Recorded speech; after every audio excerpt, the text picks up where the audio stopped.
Hello guys, welcome to my channel. तो guys आज की इस वीडियो में हम ब्यूटीफुल सा नेक ब्लाउज का डिजाइन बनाना सीखेंगे। बट उसके पहले अगर आप लोग मेरे चैनल पर नए आए हो तो प्लीज चैनल को सब्सक्राइब करना ना भूले। तो चलिए गाइस अब हम वीडियो को तब शुरू करते हैं।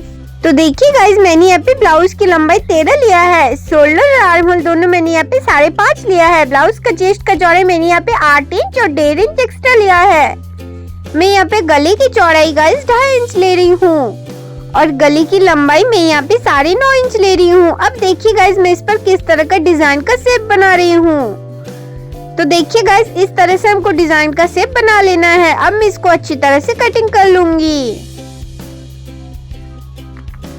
तो देखिए गाइस मैंने इसको बहुत ही अच्छी तरह से कटिंग कर लिया है। चलिए मैं आपको स्टिच करके दिखाती हूँ।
तो देखिए गाइस, हमारा यहाँ पे ब्यूटीफुल सा बैकनेक ब्लाउज का डिजाइन बनके एकदम कंप्लीट हो चुका है। तो गाइस, अगर आप लोग को आज का ये वीडियो अच्छा लगा हो तो प्लीज वीडियो को लाइक से सब्सक्राइब और कमेंट कर दीजिएगा। तो मिलते हैं किसी नेक्स्ट वीडियो में, तब तक के लिए जय हिंद और राम राम।